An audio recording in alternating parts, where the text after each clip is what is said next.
ആരാധ്യനായ അധ്യക്ഷ സുഹൃത്ത് ചിത്രകാരൻ കൂടിയായ പ്രസാദ്, മൺസൂൺ മൈൻഡ്സ്കേപ്സ് എന്ന് പറയുന്ന സവിശേഷമായ എക്സിബിഷൻ ഉദ്ഘാടനം ചെയ്ത ചിത്രകാരിയായ ഷീല മാഡം, എന്നോടൊപ്പം വേദി പങ്കിടുന്ന സൂരജ്, ചിത്രകാരരായ അജയ് ശേഖർ, ട്രിസ ലാലി, കാവ്യ യസ്നാഥ്, ശ്രീമതി ബീന കൃഷ്ണകുമാർ, എന്നെ കേൾക്കുന്ന കലാസ്നേഹികളെ സായാഹ്ന അഭിവാദനങ്ങൾ.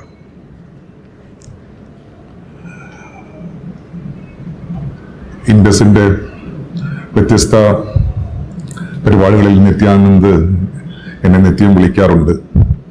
പക്ഷെ ഇന്നാണ് പരിപാടിയിൽ നേരിട്ട് പങ്കെടുക്കാൻ കഴിഞ്ഞത്. എന്നെ വിളിച്ചതിലുള്ള സന്തോഷം പങ്കുവെച്ചുകൊണ്ട്, ചിത്രങ്ങൾ കണ്ടതിലുള്ള ആഹ്ലാദവും ഷെയർ ചെയ്തുകൊണ്ട് വളരെ കുറച്ച് കാര്യങ്ങൾ പറയാമെന്നാണ് ഞാൻ വിചാരിക്കുന്നത്.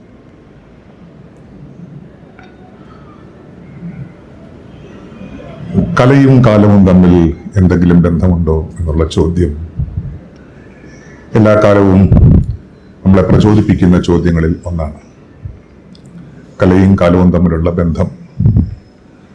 കല എന്നുള്ള വാക്കിനകത്ത് കായ്ക്കൊരു ദീർഘവിട്ടാൽ കാലമാകും എന്നുള്ള ഭാഷാപരമായ ബന്ധത്തിനപ്പുറം കലയുടെ അടിയടരിൽ പ്രവർത്തിക്കുന്ന ചാലകശേഷിയായി എനേബിൾഡ് ആകുന്ന ശക്തിവിശേഷമായി കാലം ഇടപെടുന്നുണ്ടോ എന്നുള്ള ചോദ്യം വളരെ പ്രധാനപ്പെട്ട ചോദ്യങ്ങളിൽ ഒന്നാണ്. നമ്മൾ ശൂന്യയിടത്തിലെ കല, അതിനെക്കുറിച്ച് പറയാറേയില്ല. കാരണം ശൂന്യയിടത്തിൽ, ശൂന്യകാലത്തിൽ കല എന്നത് സാധ്യമാവുകയില്ല. കല എപ്പോഴും ടെമ്പറൽ ആണ്, കല എപ്പോഴും സ്പേഷ്യലും ആണ്. സ്ഥലകാലബദ്ധമാണ് കല എന്ന് ഞങ്ങളിങ്ങനെ ക്ലാസ് മുറിയിൽ പഠിപ്പിക്കുക പതിവാണ്. സ്ഥലത്തിലും കാലത്തിലുമാണ് കല ഇങ്ങനെ മുളപൊട്ടുക. എല്ലാത്തരം കലാവിശേഷവും അങ്ങനെയാണ്.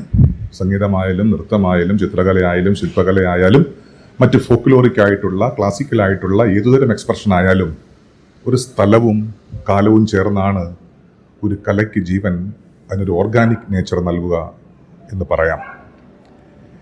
ഇന്നിവിടെ സവിശേഷമായി ഒരുക്കിയിരിക്കുന്ന എക്സിബിഷനിലെ ചിത്രങ്ങൾ കാണുമ്പോൾ ഈ പറയുന്ന ആശയം വീണ്ടും വീണ്ടും ഉറയ്ക്കുകയാണ് ചെയ്യുന്നത്.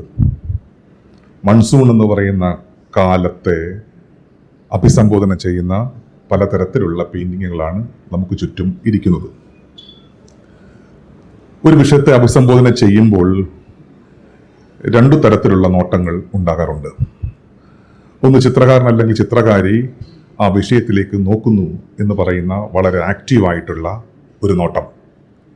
ഞാൻ മഴയെ വരയ്ക്കുന്നു, എൻ്റെ പഴയകാല മഴക്കാല ഓർമ്മയെ ഞാൻ വർണ്ണലിപികളിലാക്കുന്നു. ഇത്തരത്തിൽ ചിത്രകാരൻ അല്ലെങ്കിൽ ചിത്രകാരി പുറത്തു നിന്നുകൊണ്ട് ഒരു വിഷയത്തിലേക്ക് നോക്കുന്നു, ഒരു ഇൻ്റർഫേസ് ഉണ്ടാക്കുന്നു. അങ്ങനെ കലയുടെ മുകുളങ്ങൾ പൊട്ടി വിടരാം. മറ്റൊന്ന്, കല നമ്മളെ നോക്കുന്നു, വിഷയം നമ്മളെ നോക്കുന്നു. അതിനെയാണ് നമ്മൾ ചരിത്രാത്മകമായ നോട്ടം എന്ന് വിളിക്കുന്നത്. എന്ന് വെച്ചാൽ, നിങ്ങൾ ഇതൊന്നും അറിഞ്ഞു നോക്കിയില്ലെങ്കിലും നിങ്ങളിൽ കാലം പ്രവർത്തിക്കും. ടെമ്പറലായിട്ടുള്ള പലതരത്തിലുള്ള പ്രവേഗങ്ങൾ, ആവേഗങ്ങൾ ചിത്രകാരൻ്റെ ഉള്ളിലേക്ക് അറിഞ്ഞോ അറിയാതെയോ കടന്നു വരും. അങ്ങനെ വർക്ക് ഓഫ് ആർട്ടുകൾ ഉണ്ടാവും. അങ്ങനെ കലാസപര്യകൾ ഉണ്ടായിത്തീരും. ഞാൻ കണ്ട പെയിൻറ്റിങ്ങുകളിൽ ഇത് രണ്ടുമുണ്ട് എന്ന് പറയാനാണ് എനിക്ക് ആദ്യം തോന്നുന്നത്. ചിത്രകാരനോ ചിത്രകാരിയോ ഈ പറയുന്ന ഉദ്യമത്തോടു കൂടി, ഈ പറയുന്ന ബോധത്തോടു കൂടി ആ വിഷയത്തെ നോക്കുമ്പോൾ ഉണ്ടായ പെയിൻറ്റിങ്ങുകൾ ഇവിടെ ഞാൻ കാണുന്നു. മറിച്ച് മൺസൂൺ എന്ന് പറയുന്ന കാലം തങ്ങളിലേക്ക് അറിഞ്ഞോ അറിയാതെ ഉണ്ടാക്കിയ ട്രേസിൻ്റെ ഫലമായി, ഇതിനെ സൈദ്ധാന്തികമായി ഞങ്ങൾ പൊളിറ്റിക്കൽ അൺകോൺഷ്യസ് എന്ന് വിളിക്കും, രാഷ്ട്രീയ അബോധം. സൈദ്ധാന്തികമായി ചർച്ച കൊണ്ടുപോകാൻ ഞാൻ ആഗ്രഹിക്കുന്നില്ല, എങ്കിലും അത് പറയാതിരിക്കാൻ നിവൃത്തിയില്ല. നമ്മൾ അറിഞ്ഞാലും അറിഞ്ഞില്ലെങ്കിലും സ്പേഷ്യലും ടെമ്പറലുമായിട്ടുള്ള പല കാര്യങ്ങൾ നമ്മുടെ ഉള്ളിൽ ഇങ്ങനെ പ്രവർത്തിക്കും. അതിൻ്റെ ഭാഗമായിട്ടുണ്ടാവുന്ന വർക്ക് ഓഫ് ആർട്ടുകൾ.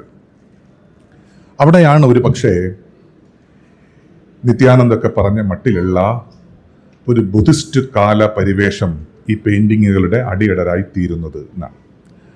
അത് ബോധപൂർവമായി നിങ്ങൾ നോക്കിയാലും നോക്കിയില്ലെങ്കിലും ഒരു ചരിത്രത്തിനകത്ത് നിൽക്കുന്ന നമ്മളെ സംബന്ധിച്ച് ബുദ്ധമതത്തിൻ്റെ ഒരു ചരിത്രവും അറിയാതെ തന്നെ ചിത്രകാരന്റെ തൂലികയിലേക്ക്, വർണ്ണബോധത്തിലേക്ക് ഈ പറയുന്ന കാലരാശികൾ പ്രവർത്തനക്ഷമമാകുന്നുണ്ട്. ആ അർത്ഥത്തിൽ നോക്കിയാൽ ബുദ്ധിസ്റ്റ് ആർട്ട് എന്ന് നമുക്കിതിനെ വിളിക്കുകയും ചെയ്യാം. അപ്പോൾ നമ്മൾ ആലോചിക്കും, നമ്മളിപ്പോൾ അങ്ങോട്ടും ഇങ്ങോട്ടും നടക്കുന്നിടത്തൊന്നും ബുദ്ധ മങ്ങുകളെ കാണുന്നില്ല, ബുദ്ധഭിക്ഷുക്കളെ കാണുന്നില്ല, ബുദ്ധിസ്റ്റ് മൊണാസ്ട്രികൾ കേരളത്തിൽ ഒന്നും ഇപ്പോൾ ഇല്ല, പിന്നെ എങ്ങനെയാണ് നമ്മളിലേക്ക് ബുദ്ധമതം ഇങ്ങനൊരു ആവേശ ശക്തിയായി വരുന്നത് എന്നൊരു ചോദ്യം ഉണ്ടായേക്കാം. ചരിത്രം ഒരാളുടെ ഉള്ളിൽ പ്രവർത്തിക്കുന്നത് പല നിലയ്ക്കാണ്. ചിലപ്പോൾ സ്വപ്നാടനം പോലെ പ്രവർത്തിച്ചു എന്ന് വരും. ചിലപ്പോൾ കല്ലിച്ചു കിടക്കുന്ന സത്യം എന്ന നിലയിൽ നമ്മളിൽ ചരിത്രം പ്രവർത്തിക്കും. ചിലപ്പോൾ നിലീനമായി, അന്തർലീനമായി ചരിത്രം നമ്മളിൽ പ്രവർത്തനക്ഷമമാകും. കാരണം നൂറ്റാണ്ടുകളോളം പഴക്കമുള്ള ബുദ്ധമതത്തിൻ്റെ വേരോട്ടങ്ങൾ അങ്ങോളം ഇങ്ങോളം വേരോടി പടർന്ന സ്ഥലരാശിയുടെ പേരുകൂടിയാണ് കേരളം എന്നത്. അത് ഹിസ്റ്ററി പഠിക്കുന്നവരുടെ വിഷയം മാത്രമല്ല, ഇന്ന് ജീവിച്ചിരിക്കുന്നവരുടെ വിഷയം കൂടിയാണ്. ഇപ്പോൾ മൺസൂൺ മൈൻഡ്സ്കേപ്സ് എന്നൊരു വിഷയം ഇടുമ്പോൾ മൺസൂൺ കാലം എന്ന് പറയുന്ന സവിശേഷമായ കലണ്ടറിലെ ഒരു പ്രത്യേക പീരീഡ് ഉണ്ടല്ലോ, ഏതാണ്ട് 3-4 മാസം നീണ്ടു നിൽക്കുന്ന പീരീഡ്. ആ പീരീഡ് എങ്ങനെയാണ് കേരളത്തിൽ ഒരു കാലത്ത് വ്യവഹരിക്കപ്പെട്ടിരുന്നത്, അതിനെക്കുറിച്ചുള്ള ഒരു ചെറിയ സൂചന നിത്യാനന്ദ തൻ്റെ ആമുഖ പ്രഭാഷണത്തിൽ പറഞ്ഞിരുന്നു. അതിനെക്കുറിച്ചുള്ള സവിസ്തര ചർച്ച നാളെ എൻ്റെ സുഹൃത്തുകൂടിയായ മാളവിക ബിന്നി നടത്തുമെന്നതുകൊണ്ട് അതിൻ്റെ സൂക്ഷ്മസ്ഥാനങ്ങളിലേക്ക് ഞാൻ പോകുന്നില്ല. എങ്കിലും ആ സൂചനയില്ലാതെ ഈ പ്രഭാഷണം മുമ്പോട്ട് പോകാൻ കഴിയില്ല എന്നതുകൊണ്ട് അതിനെക്കുറിച്ച് കുറച്ച് കാര്യങ്ങൾ പറയാമെന്നാണ് വിചാരിക്കുന്നത്. വർഷകാലം എന്നത് ഏതു ലോകത്തെ ജനതയെയും വളരെ ശക്തമായ തരത്തിൽ ബാധിക്കുന്ന ഒരു കാലത്തിൻ്റെ പേര് കൂടിയാണ് വർഷകാലം എന്നത്. കാരണം വർഷകാലമാണ് ഫെർട്ടിലിറ്റിയുമായി ബന്ധപ്പെട്ട് നിൽക്കുന്ന ഏറ്റവും പ്രധാനപ്പെട്ട കാലം, ഉർവരതയുമായി ബന്ധപ്പെട്ട് നിൽക്കുന്ന കാലം. ഇപ്പം കേരളത്തെ സംബന്ധിച്ച് പറഞ്ഞാൽ പുതിയ കൃഷിയിടങ്ങളെ നമ്മൾ ഒരുക്കിയെടുക്കുന്ന കാലം കൂടിയാണത്. കാരണം ആവശ്യമായ ജലം താഴേക്ക് പതിക്കുന്നു, അത് നദികളിലേക്കും ചെറുതോടുകളിലേക്കും ഒഴുകിപ്പോകുന്നു, പാടി ഫീൽഡുകൾ നനഞ്ഞു വരുന്നു, അവ ഫെർട്ടൈലാകുന്ന കാലം ആണത്. അതുകൊണ്ട് ഭൂമിശാസ്ത്രപരമായൊരു പ്രത്യേകത ഉണ്ടതിന്. പ്രത്യേകിച്ച് കേരളത്തെ സംബന്ധിച്ച്, കേരളം പോലെയുള്ള ഒരു കാർഷിക ആവാസ സ്ഥലത്തെ സംബന്ധിച്ച് ഈ മഴക്കാലത്തിന് പ്രത്യേകമായ ഒരു പ്രാധാന്യമുണ്ട്. ലോകത്തെല്ലായിടത്തും ഉണ്ട്, കേരളത്തിന് സവിശേഷവുമായി ഉണ്ട്. മറ്റൊരു കാര്യം ഓർമ്മിക്കാം, സാന്ദർഭികവശാൽ പറയട്ടെ, ഇന്ന് കർക്കിടകം 1 കർക്കിടകം 1 എന്നുള്ളതിന് പുതിയ അർത്ഥങ്ങളൊക്കെ ഉണ്ട് കേട്ടോ. ഓരോ കാലത്തും ഈ മതബോധങ്ങളൊക്കെ വരിക വഴി അതിന് പുതിയ ഭാഷ്യങ്ങളൊക്കെ ഉണ്ടാകും. പക്ഷേ കുറച്ചുകൂടി പിന്നാമ്പുറത്ത് സഞ്ചരിച്ചാൽ നമ്മൾ ഇന്ന് കാണുന്ന ഭാഷ്യമായിരിക്കില്ല അതിനുണ്ടാവുക. ഓരോ കാലത്തും ഓരോ അർത്ഥത്തിലാണ് നമ്മൾ ചരിത്രത്തെ മനസ്സിലാക്കുന്നത്. ഒരു ബുദ്ധിസ്റ്റ് പ്രവശ്യയുടെ കാലത്ത്, അല്ലെങ്കിൽ ബുദ്ധമതത്തിൻ്റെ വലിയ നീരോട്ടമുണ്ടായിരുന്ന ഒരു കാലത്ത് ഈ പീരീഡ് എന്ന് പറയുന്നത് വസയുടെ കാലം ആണ്. വസ എന്നത് പാലി ഭാഷയിലെ പദമാണ്. വസ എന്നാൽ മഴക്കാലം എന്നാണ് അർത്ഥം. വസയാണ് സംസ്കൃതത്തിൽ വർഷം ആയി മാറുന്നത്. ആ വർഷമാണ് നമ്മൾ പറയുന്ന മഴ എന്നത്. അതുകൊണ്ട് റെയിൻ റിട്രീറ്റ് എന്ന് പറയുന്നത് ഒരു ബുദ്ധിസ്റ്റ് മൊണാസ്ട്രിയുമായി ബന്ധപ്പെട്ട, ബുദ്ധിസ്റ്റ് ആചാരവിശേഷങ്ങളുമായി ബന്ധപ്പെട്ടൊരു കാര്യമായി മനസ്സിലാക്കണം. ബുദ്ധഭിക്ഷുക്കളെല്ലാവരും തങ്ങളുടെ ആശ്രമത്തിൽ അല്ലെങ്കിൽ തങ്ങളുടെ ചൈത്യത്തിൽ ഒതുങ്ങിക്കൂടിയിരിക്കുന്ന 3-4 മാസക്കാലമാണ് ഈ റെയിൻ റിട്രീറ്റ് എന്നത്. സാധാരണഗതിയിൽ അവർ നാടുനീളെ നടന്ന് ഗംഭീരമായ വചനങ്ങൾ നടത്തി, പ്രഘോഷണങ്ങൾ നടത്തി ആൾക്കാരെ പുതിയ പാതയിലേക്ക് നയിക്കും. ഭിക്ഷുക്കളായി ഭിക്ഷാടനം നടത്തും. എല്ലായിടത്തേക്ക് നടന്ന് മതത്തിൻ്റെ ആശയാവലികൾ പറയും, ബുദ്ധമതത്തിൻ്റെ അഷ്ടാംഗ മാർഗങ്ങളെക്കുറിച്ച് ജനങ്ങളോട് സംസാരിക്കും. പക്ഷെ മഴക്കാലമായാൽ അവരെങ്ങേക്കും പോവില്ല, ഒരു ഭിക്ഷ എടുക്കാനും പോവില്ല. അവർ തങ്ങളുടെ ചൈത്യത്തിനകത്ത് ഒന്നിച്ചുകൂടി വെറുതെ ഇരിക്കുകയാണ് ചെയ്യുന്നത്. ഒരു തരം ശാപത്ത് എന്ന് വേണമെങ്കിൽ പറയാം. ഒത്തുകൂടി അവർ വെറുതെ ഇരിക്കുന്നു. ഈ വെറുതെ ഇരിക്കുന്നത് എന്തെന്ന് ചോദിച്ചാൽ അതിനൊരു ബുദ്ധിസ്റ്റ് വ്യാഖ്യാനം ഉണ്ട്. അവർ വെറുതെ ഇരിക്കുക ആണെന്ന് നമുക്ക് തോന്നിയാലും അത് ചില കരുതലുകൾ ആണ്, ചില കരുതലുകൾ എടുക്കുകയാണ്. എന്താണ് കരുതൽ എന്ന് ചോദിച്ചാൽ, ബുദ്ധമത ഭിക്ഷുക്കൾ ഈ കാലത്ത് പുറത്തേക്ക് നടന്നാൽ തങ്ങൾ പോകുന്ന വയൽവരമ്പിൽ റോഡിൽ, പാഡി ഫീൽഡിൽ ഒക്കെ മുളപൊട്ടി വരുന്ന പുതിയ നാമ്പുകൾ തങ്ങളുടെ പാദങ്ങളാൽ അമർന്നു പോകും. ഈ ഒരു പാരിസ്ഥിതിക ബോധമാണ് അവരെ വീട്ടിലിരിക്കാൻ പ്രേരിപ്പിക്കുന്നത്. ചെറിയ പ്രാണികൾ, പുൽച്ചാടികൾ ഒക്കെ സമൃദ്ധമായി ഉണ്ടായി വരുന്ന ഒരു കാലമാണ് ഈ റെയിനി സീസൺ എന്നത്, മഴക്കാലം എന്നത്. ഈ മാരിക്കാലം എന്ന് പറയുന്നത് അതാണ്. പുതുനാമ്പുകൾ പൊട്ടുന്ന സമയം. ഈ സമയത്ത് പുറത്തേക്ക് ഇറങ്ങി നടന്ന് അതിന് ദ്രോഹം വരുത്തരുത് എന്ന് പറയുന്ന അഹിംസാ ബോധ്യം ആണ്. അഹിംസയുടെ വലിയ മാനങ്ങൾ നോക്കൂ. ഗാന്ധി പറയുന്ന അഹിംസയേക്കാൾ എത്രയോ ഉദാരവും എത്രയോ ആഴമുള്ള അഹിംസാബോധമായിരുന്നു ബുദ്ധിസ്റ്റുകൾ കൊണ്ടാടിയിരുന്നത് എന്ന് നമ്മൾ ഓർമ്മിക്കുക. അതുകൊണ്ടാണ് അവർ പുറത്തേക്കൊന്നും പോകാതിരുന്നത്. ഇവർക്കുള്ള ഭക്ഷണമൊക്കെ കർഷകരായിട്ടുള്ള മനുഷ്യന്മാർ ചൈത്യത്തിൽ കൊണ്ട് കൊടുക്കുക പതിവാണ്. ഭിക്ഷ അവിടേക്ക് കൊണ്ട് കൊടുക്കുകയാണ്. കർഷകർ പോലും, അന്ന് ജീവിച്ചിരുന്ന സാധാരണക്കാരായ കർഷകർ, പാഡി ഫീൽഡിൽ ജോലി ചെയ്തിരുന്ന മനുഷ്യർ, വിയർപ്പൊഴുക്കുന്നവർ, അവർ അവരുടെ ജോലിയിൽ വ്യാപൃതരായിരിക്കും. അവരുടെ ജോലിയിൽ ഇടയ്ക്ക് പോയി ശല്യപ്പെടുത്തരുത്, അതുകൊണ്ട് സ്വസ്ഥമായി നമുക്ക് ചൈത്യത്തിൽ കുടിയിരിക്കാം എന്നുള്ള വിവേകം കൂടിയായിരുന്നു അത്. ഒരു തരത്തിൽ പറഞ്ഞാൽ ഒരു പ്രാപഞ്ചിക ബോധം ആണത്, ഒരു പാരിസ്ഥിതിക ബോധം ആണത്. നമ്മൾ ഇന്ന് ഇക്കോ ഫിലോസഫിയെ കുറിച്ച് പറയും. നമ്മൾ ധരിക്കുന്നത് അത് യൂറോപ്പിൽ നിന്ന് കെട്ടി വന്ന ഒരു പുതിയ സൈദ്ധാന്തിക ഏർപ്പാടാണ് എന്നാണ്. പക്ഷേ ചരിത്രം പരിശോധിച്ചാൽ, ബുദ്ധിസ്റ്റ് ചരിത്രം പരിശോധിച്ചാൽ, ഈ ഫിലോസഫി ആദ്യം തന്നെ കുടിയിരിക്കുന്നത് ബുദ്ധമതം പോലെ ജൈനമതം പോലെയുള്ള മതരൂപങ്ങളിലാണെന്ന് കാണാം. നമ്മൾ പാരിസ്ഥിതിക സൗന്ദര്യശാസ്ത്രം എന്ന് പറയും. പാരിസ്ഥിതിക സൗന്ദര്യശാസ്ത്രം, ഇക്കോ ഈസ്തറ്റിക്സ് എന്നാണ് പറയുക. ഈ ഇക്കോ ഈസ്തറ്റിക്സിന്റെ സൂക്ഷ്മരൂപമാണ് സത്യത്തിൽ ഈ വസയിൽ ഉള്ളത്. നോക്കൂ, ബുദ്ധമതത്തിൻ്റെ സൂക്ഷ്മരൂപങ്ങൾ നോക്കൂ. പ്രകൃതിയെ സംബന്ധിച്ചിട്ടുള്ള കരുതൽ, ഭാവിക്കു വേണ്ടിയുള്ള കരുപ്പിടിപ്പിക്കൽ. അതുകൊണ്ട് ബുദ്ധഭിക്ഷുക്കൾ തങ്ങളുടെ ചൈത്യങ്ങളിൽ അനങ്ങാതെ ഇരിക്കുന്നു. ഈ പീരീഡാണത്. അനങ്ങാതിരിക്കുക മാത്രമല്ല, അവർ തമ്മിൽ ചില സംവാദങ്ങളൊക്കെ നടത്തും അകത്തിരുന്നുകൊണ്ട്. ഇക്കാലത്താണ് ചികിത്സകൾ നടന്നു വന്നിരുന്നത്. ഈ ബുദ്ധമതത്തെക്കുറിച്ച് പഠിച്ചവർക്കൊക്കെ അറിയാം, ബുദ്ധമതവും നമ്മളുടെ ആയുർവേദം പോലെയുള്ള പഴയകാല ചികിത്സാ സമ്പ്രദായവുമായി ചില ബന്ധങ്ങൾ ഉണ്ട്. ആ ബന്ധങ്ങളും ഇപ്പോഴും നമ്മളത് പറയാറുണ്ടല്ലോ. കർക്കിടക മാസമായാൽ നമുക്ക് മരുന്ന് കഴിച്ചു തുടങ്ങാം, കർക്കിടക മാസമായാൽ നമുക്ക് തിരുമ ചികിത്സയിലേക്ക് പോകാം എന്ന് പറയുന്ന പുതിയ ആയുർവേദ ക്രമീകരണങ്ങളുണ്ട്.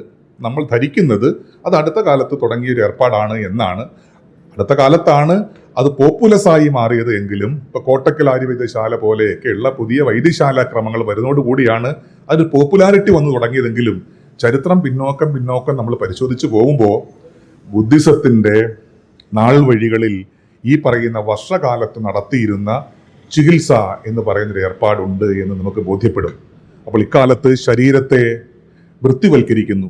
ശരീരത്തിലുള്ള ദോഷങ്ങളെയെല്ലാം ഒഴുക്കിക്കളഞ്ഞ് പുതുമയുള്ള, ഉണ്മയാർന്ന ഒരു പുതുജീവനെ സാക്ഷാത്കരിക്കുക എന്നുള്ള ലക്ഷ്യമായിരുന്നു ഈ റെയിൻ റിട്രീറ്റിൽ നടന്നിരുന്നത്. ഞാൻ പറഞ്ഞു വന്നത്, ഇത്തരത്തിലുള്ള ബൗദ്ധികമായിട്ടുള്ള ഒരു ആശയധാര മഴക്കാലവുമായി ബന്ധപ്പെട്ട് ഉണ്ട്. അതുകൊണ്ട് ചിത്രകാരന്മാർ ചിത്രം വരച്ചപ്പോൾ ഇതൊക്കെ അറിഞ്ഞിട്ടാണോ വരച്ചതെന്ന് ചോദിച്ചാൽ ആവണം എന്നില്ല. നിങ്ങൾ ബുദ്ധമതത്തിൻ്റെ ചരിത്രം ഒന്നും അറിഞ്ഞില്ലെങ്കിലും നിങ്ങളുടെ ഉള്ളിൽ ചരിത്രം മറ്റൊരു തരത്തിൽ സംഭവിക്കുന്നു. അതിനെ കണ്ടറിയുന്നതാണ് ഈ പറയുന്ന ഗാലറി സ്പേസ് എന്ന് ഞാൻ വിചാരിക്കുന്നു. കേരളത്തിൻ്റെ ചരിത്രം പരിശോധിക്കുമ്പോൾ നമുക്കറിയാം, കേരളത്തിൽ ഒരു കാലത്ത് സുദൃഢമായ രീതിയിൽ സവിസ്തരമായി ബുദ്ധമതത്തിൻ്റെ അലയൊലികൾ മുഴങ്ങിയ സ്ഥലമായിരുന്നു. ഞാൻ വരുന്ന ആലപ്പുഴ ജില്ല അതിൻ്റെ പ്രധാനപ്പെട്ട ഒരു കേദാരഭൂമി ആയിരുന്നു. ഞാൻ ആലപ്പുഴ ജില്ലയിലെ പള്ളിപ്പാട് എന്ന് പറയുന്ന കുട്ടനാടൻ ഗ്രാമത്തിൽ ജനിച്ചു വളർന്ന ആളാണ്. ആ വിഷയത്തെ മുൻനിർത്തിയായിരുന്നു ഞാൻ എൻ്റെ PhD ബിരുദവും നേടിയത്. അമ്പലപ്പുഴയ്ക്കടുത്ത് തകഴി എന്നൊരു സ്ഥലമുണ്ട്, തകഴിക്കടുത്ത് കരുമാടി എന്ന് പറയുന്നൊരു സ്ഥലമുണ്ട്. കരുമാടിയിൽ പോയാൽ നിങ്ങൾ കരുമാടിക്കുട്ടൻ എന്ന് പറയുന്ന ഒരു ബുദ്ധപ്രതിമ കാണും. കരുമാടിക്കുട്ടനെ നാട്ടുകാർ ഇഷ്ടം കൊണ്ട് വിളിച്ചതാണ് കേട്ടോ. ബുദ്ധമതത്തോട് ഉള്ള ഒരു പ്രീണനമാണ് ആ ഭാഷാക്കുറിയിൽ പോലും ഉള്ളത്. അദ്ദേഹത്തെ വിളിക്കുന്നത് കരുമാടിക്കുട്ടനാണ്. പ്രിയങ്കരനായിട്ടുള്ളൊരു ദേവതയായി, ഡൈറ്റിയായി പൊതുജനങ്ങൾ കരുതിപ്പോയിരുന്നു. കരുമാടിക്കുട്ടൻ AD 8 or 9 നിർമ്മിക്കപ്പെട്ട പ്രതിമയാണ്, ബുദ്ധപ്രതിമയാണ് എന്ന് നമ്മൾ തീരുമാനിച്ചിട്ടുണ്ട്. ഐക്കണോഗ്രഫിയും ഐക്കണോമെട്രിയും, വീണ്ടും ഫൈനാൻസിലേക്ക് നമ്മൾ വരികയാണ്. ഐക്കണോഗ്രഫിയും ഐക്കണോമെട്രിയും കാണിക്കുന്നത് അനുരാധപുരം ശൈലിയിലുള്ള ഒരു ബുദ്ധപ്രതിമയാണ് അതെന്നാണ്. നോക്കൂ, അപ്പോൾ ആലപ്പുഴയ്ക്ക് അടുത്ത് ഒരു ഗ്രാമത്തിനകത്ത് വയലേലകളുടെ നടുവിലായി ഒരു ബുദ്ധപ്രതിമ നിലനിൽക്കുന്നു. തൊട്ടപ്പുറത്തോട്ട് പോയാൽ പള്ളിക്കൽ എന്ന സ്ഥലത്തേക്ക് നമ്മൾ എത്തും. അവിടെ പള്ളിക്കൽ എന്ന് പറയുന്ന സ്ഥലം ഇപ്പോൾ ഒരു ദേവീക്ഷേത്രമാണ്. ആ ദേവീക്ഷേത്രത്തിന്റെ വളപ്പിന് പുറത്ത് മറ്റൊരു ബുദ്ധൻ ഇരിപ്പുണ്ട്. ഇപ്പോഴും ചെന്നാൽ കാണാം. ഏതാണ്ട് കരിമാടിക്കുട്ടൻ്റെ അത്രയും പൊക്കമുള്ള മറ്റൊരു പ്രതിമ. നാട്ടുകാർ അതിനെ പള്ളിക്കൽ പുത്തരച്ചൻ എന്നാണ് വിളിക്കുന്നത്. പുത്തരച്ചൻ ബുദ്ധരച്ചനാണ് കേട്ടോ. അച്ഛനൊരു വിശേഷണമാണ്, ബുദ്ധനാണ്. പള്ളിക്കൽ ഇരിക്കുന്ന ബുദ്ധൻ എന്നാണ് അർത്ഥം. ഈ പള്ളി എന്നൊക്കെയുള്ള സ്ഥലനാമം പോലും ബൗദ്ധികമാണ് എന്ന് നമുക്കറിയാം. പള്ളി എന്ന് പറയുന്ന പാലി ഭാഷാ പദം കൊണ്ട് നിർമ്മിച്ച എത്രയോ സ്ഥലനാമങ്ങളാണ് കേരളത്തിൽ ഉള്ളത്. ഞങ്ങളുടെ അടുത്ത് ഞാൻ തന്നെ ജനിച്ചത് പള്ളിപ്പാട്ടാണ്. തൊട്ടപ്പുറത്ത് കാർത്തികപ്പള്ളിയുണ്ട്, അപ്പുറത്ത് പള്ളിക്കലുണ്ട്. ഇങ്ങനെ പള്ളി ചേർന്ന് വരുന്ന നിരവധി സ്ഥലനാമങ്ങൾ കൊണ്ട് സമൃദ്ധമാണ് കേരള ഭൂമിക എന്ന് പറയുന്നത്. ബുദ്ധമതത്തിന് പലതരത്തിലുള്ള ശ്രേണികളുണ്ട്. ബുദ്ധമതത്തിന് പല തരത്തിലുള്ള കാറ്റഗറികളുണ്ട്. അതിലൊരു പ്രധാനപ്പെട്ട ഒരു കാറ്റഗറിയാണ് ഈ തേരവാദം എന്ന് പറയുന്നത്. സ്ഥവിരവാദം എന്ന് സംസ്കൃതം, തേരവാദം എന്ന് പാലി ഭാഷാപദം. ഈ തേരവാദത്തിന്റെ അലയൊലികളായിരുന്നു ഒരു കാലത്ത് കേരളത്തിൽ മുഴങ്ങിയിരുന്നത്. ആദ്യകാലത്ത് നമ്മൾ ധരിച്ചിരുന്നത്, ഹിസ്റ്റോറിയൻസ് ഒക്കെ പറഞ്ഞിരുന്നത്, ഈ ബുദ്ധമതം എന്ന് പറയുന്നത് ആലപ്പുഴ ജില്ലയിലും ഒക്കെ ഒതുങ്ങിയിരുന്ന ഒരു സംഗതി ആയിരുന്നു എന്നാണ്. പക്ഷെ പുതിയ കാല പഠനങ്ങൾ തെളിയിക്കുന്നു ആലപ്പുഴ ജില്ലയിൽ മാത്രമല്ല, എന്തിന് എറണാകുളത്തും ഒക്കെ അതിൻ്റെ ലക്ഷണങ്ങൾ കണ്ടെത്തിയിരിക്കുന്നു. ഞാനും അജയ് ശേഖറും കൂടി നടത്തിയ ചില അന്വേഷണങ്ങളിൽ നീലീശ്വരം പോലുള്ള സ്ഥലത്തു നിന്ന് കണ്ടെത്തിയ ബുദ്ധപ്രതിമയെക്കുറിച്ച് ഞങ്ങൾ എഴുതിയിട്ടുണ്ട്. ഇപ്പോഴും പല ബുദ്ധപ്രതിമകൾ മണ്ണിനടിയിൽ കിടക്കുന്നു എന്ന് തന്നെയാണ് ഞങ്ങൾ കരുതുന്നത്. അത്രയ്ക്ക് സമൃദ്ധമായി നിന്നിരുന്ന ഒരു മതാവലിയായിരുന്നു ബുദ്ധമതം എന്നത്. ഒരു കാര്യം ഓർക്കണം, നമ്മൾ ഹിന്ദുമതം പോലെയുള്ള മതത്തെ മുൻനിർത്തി, അതിൻ്റെ ഘടനയെ മുൻനിർത്തി ബുദ്ധമതത്തെ നോക്കുന്നത് അപകടകരമായിരിക്കും. ബുദ്ധമതം അങ്ങനെ ആ മട്ടിലുള്ള ഒരു മതം ആയിരുന്നില്ല. മറിച്ച് ഒരു സമഭാവനയുടെ ഒരു പ്രത്യയശാസ്ത്രം മുമ്പോട്ട് വെക്കൽ ആയിരുന്നു. അതുകൊണ്ടാണ് നേരത്തെ ഇവിടെ ആമുഖമായി നമ്മുടെ ഭരണഘടനയുടെ ആമുഖം വായിച്ചല്ലോ. ആമുഖം തയ്യാറാക്കിയതിൽ പ്രധാനിയാണ് അംബേദ്കർ എന്ന് നമുക്കറിയാം. എന്തുകൊണ്ടാണ് അംബേദ്കർ ബുദ്ധിസം സ്വീകരിക്കുന്നതെന്ന് ചോദിച്ചാൽ, ഹിന്ദുമതം ഒരു വശത്ത് നിരവധിയായ ജാതി ശ്രേണികളെ ഉണ്ടാക്കിയപ്പോൾ, അല്ലെങ്കിൽ അസമത്വങ്ങളെ സൃഷ്ടിച്ചപ്പോൾ, ബുദ്ധമതം എന്നത് സമഭാവനയെക്കുറിച്ചും ബ്രദർഹുഡിനെ കുറിച്ചും സംസാരിച്ചു. വിലപ്പെട്ട വാക്കാണ്. ഞാനിത് പറഞ്ഞു വരുന്നത് കലയും ഇതാണ് ചെയ്യുന്നത് എന്ന് പറയാനാണ്. കല തമ്മിലടിപ്പിക്കാനല്ല ചെയ്യുന്നത്, ചേർത്ത് വെക്കാനാണ് ചെയ്യുന്നത്.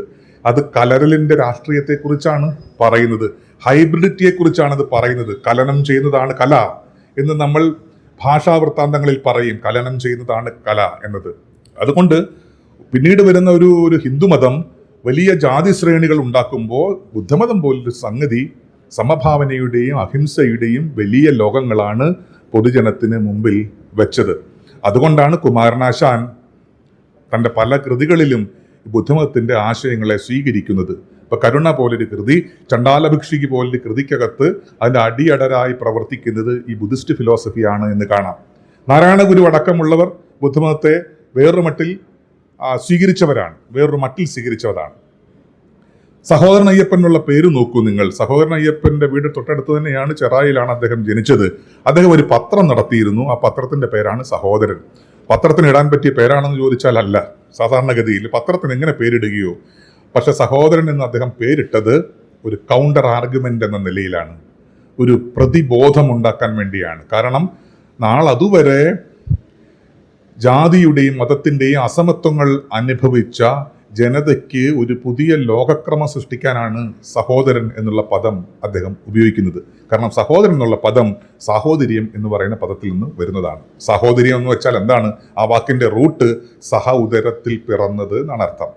ഒരു അമ്മയുടെ വയറ്റിൽ പിറന്നത് എന്നാണ് അർത്ഥം. സഹ ഉദരം, ഒറ്റ വയറ്റിൽ പിറന്നവരാണ് നമ്മൾ എന്നുള്ള പ്രത്യയശാസ്ത്രം, ഹൈന്ദവ പ്രത്യയശാസ്ത്രം, അത് ചാതുർവർണ്ണി വ്യവസ്ഥയിൽ പറയുന്ന പ്രത്യയശാസ്ത്രമാണ്. അതിൽ ഒരമ്മയുടെ വയറ്റിൽ പിറന്നു എന്നുള്ള ബോധ്യം ഇല്ല. നമ്മളെല്ലാവരും വ്യത്യസ്തരാണെന്ന് പറയാൻ ശ്രമിക്കലാണ്. അതാണ് ബ്രാഹ്മണിക്കൽ പ്രത്യയശാസ്ത്രം എന്നത്.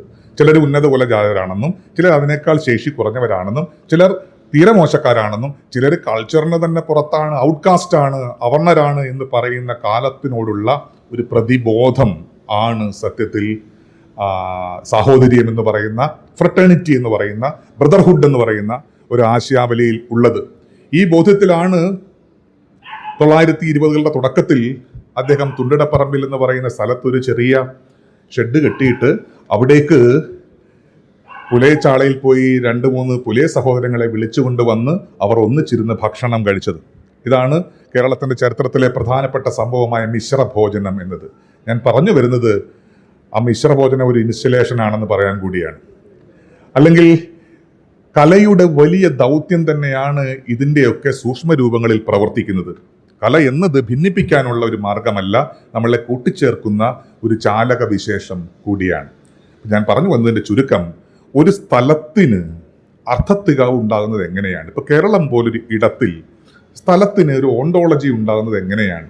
സ്ഥലത്തിന് അർത്ഥത്തികാവ് ഉണ്ടാകുന്നത് ആ സ്ഥലവും കാലവും ചരിത്രവും എല്ലാം ചേർന്നു നിൽക്കുന്ന ഒരു ഘടനയ്ക്കുള്ളിലാണ്. ഈ ഘടനയിൽ പ്രധാനമാണ് ഈ ബുദ്ധമതം പോലെയുള്ള ആശയാവലികൾ. ആ ആശയാവലിയെ പിൻപറ്റിക്കൊണ്ടാണ് ഇവിടെ എക്സിബിഷൻ ഒരുങ്ങിയിരിക്കുന്നത് എന്നത് പ്രധാനപ്പെട്ട കാര്യവുമാണ്. ചിലർ ചില ചിത്രങ്ങൾ കണ്ടിട്ട് ചോദിക്കും, ഈ ചിത്രം എനിക്ക് മനസ്സിലായില്ലല്ലോ, ഈ ചിത്രത്തിന്റെ അർത്ഥം എന്താണ് എന്നൊക്കെ ചോദിക്കുന്ന ഒരു പഴയകാല ചോദ്യം ഉണ്ട്. അത് പഴയ തരത്തിലുള്ള ഒരു പാരായണ ബുദ്ധി കൊണ്ട് ചോദിക്കുന്നതാണ്. നിങ്ങളൊരു കർണാടക സംഗീതം കേട്ടാൽ എന്താണ് അർത്ഥം എന്ന് ചോദിക്കാറില്ലല്ലോ, അങ്ങനെയാണല്ലോ. ഒരു ഫ്ലൂട്ടിന്റെ ഒരു പീസ് കേട്ടാൽ, ഒരു സാക്സഫോൺ വാദനം കേട്ടാൽ എന്താണ് അർത്ഥം എന്ന് ചോദിക്കാറില്ലല്ലോ. അതുകൊണ്ട് അർത്ഥം എന്നുള്ളതല്ല പ്രശ്നം, സിഗ്നിഫിക്കേഷൻ എന്നുള്ളതാണ് സംഗതി. സിഗ്നിഫിക്കേഷൻ എന്ന് പറയും സൂചക സൂചിത ബന്ധങ്ങളിലൂടെയുള്ള ഒരു പാരായണമാണ് സത്യത്തിൽ കലയിലും സാർത്ഥകമായിരിക്കുക. അതുകൊണ്ട് ഒരു ചിത്രം കണ്ടിട്ട് ഇതിന്റെ അർത്ഥം എന്തെന്നുള്ളതല്ല, ആ ചിത്രം ഒരു ചിഹ്ന വ്യവസ്ഥയാണെന്ന് കാണുകയും അതിലെ കളറുകളും അതിലെ ദൃശ്യബിംബങ്ങളും പല തരത്തിലുള്ള കമ്മ്യൂണിക്കേഷനുള്ള അവസരം ഒരുക്കുകയാണ്. ഒരു തുറന്ന പാഠമായി നമ്മുടെ മുമ്പിൽ നിൽക്കുകയാണ്. നിങ്ങളത് കാണുമ്പോൾ നിങ്ങൾക്ക് എന്തു തോന്നുന്നു, അതാണ് നിങ്ങളെ സംബന്ധിച്ച ആ ചിത്രം. അങ്ങനെയാണ് എല്ലാ കാലത്തേക്കും എല്ലാ തരത്തിലും ഉറഞ്ഞുകൂടിയ അർത്ഥങ്ങൾ ഇരിക്കുന്ന ഒന്നിന്റെ പേരല്ല വർക്ക് ഓഫ് ആർട്ട് എന്നുള്ളത്. ഓരോ കാലത്തും ഓരോ തരത്തിൽ അത് വായിക്കപ്പെടും. രവിവർമ്മയുടെ ചില ചിത്രങ്ങൾ ഒരു കാലത്ത് വായിക്കപ്പെട്ട പോലെ അല്ല പിൽക്കാലത്ത് വായിക്കപ്പെടുന്നത്. രവിവർമ്മയുടെ ഞാൻ സാന്ദർഭികമായി പറഞ്ഞു എന്ന് മാത്രമേ ഉള്ളൂ. എല്ലാ വർക്ക് ഓഫ് ആർട്ടുകളും അങ്ങനെയാണ്. ഇപ്പൊ യക്ഷി എന്ന് പറയുന്ന ഒരു ശില്പം, മലമ്പുഴയിലെ യക്ഷി എന്ന് പറയുന്ന കാനായി കുഞ്ഞിരാമന്റെ ശില്പം വരയ്ക്കപ്പെട്ട കാലത്ത് അശ്ലീലതയുടെ വലിയ അഹങ്കാര ബുദ്ധിയായിട്ടാണ് ഒരു പറ്റം ആൾക്കാർ പറഞ്ഞതെങ്കിൽ പിൽക്കാലത്ത് അത് വലിയ മലമകൾ എന്ന് പറയുന്ന ഒരു പാരിസ്ഥിതിക ബിംബമായി നമ്മൾ ഇന്ന് തിരിച്ചറിയുന്നു. ഇങ്ങനെയാണ് കാലം എന്ന് പറയുന്നത്, ഈ കല എന്ന് പറയുന്നത് കാലം അനുസരിച്ച് പുതിയ പുതിയ അർത്ഥങ്ങളെ സംക്ഷേപിച്ചു കൊണ്ടേയിരിക്കും. അതുകൊണ്ട് ഒരു ചിത്രവും ഈ പറയുന്ന ബോർഡറിനകത്ത് തീരുന്നതല്ല, ഒരു ക്യാൻവാസിനകത്ത് തീരുന്നതല്ല ഒരു ചിത്രവും. ആ ചിത്രം നമ്മളോട് പല തരത്തിൽ സംവദിച്ചു കൊണ്ടേയിരിക്കുന്നു. ചിത്രഭാഷയുടെ ഒരു പ്രത്യേകത എന്നത് ഇമേജ് എന്ന് പറയും, ഇമേജ് ലാംഗ്വേജിന്റെ പ്രത്യേകത എന്ന്, സൈൻ ലാംഗ്വേജിന്റെ പ്രത്യേകത എന്നത് നമുക്ക് ഏത് അർത്ഥത്തിലും അതിനെ കൂട്ടിക്കൊണ്ടു പോകാൻ കഴിയുന്നു എന്നുള്ളതാണ്. ഒരുപക്ഷെ സാഹിത്യത്തിന് അത്രമാത്രം ശേഷിയില്ല എന്ന് സാഹിത്യ പഠിതാക്കൾ വരെ സമ്മതിച്ചു തരും. സാഹിത്യത്തിന് ഒരു പരിമിതിയുണ്ട്. കാരണം സാഹിത്യം എന്നത് വാക്കുകളുടെ മാത്രം ഒരു കളിയാണ്.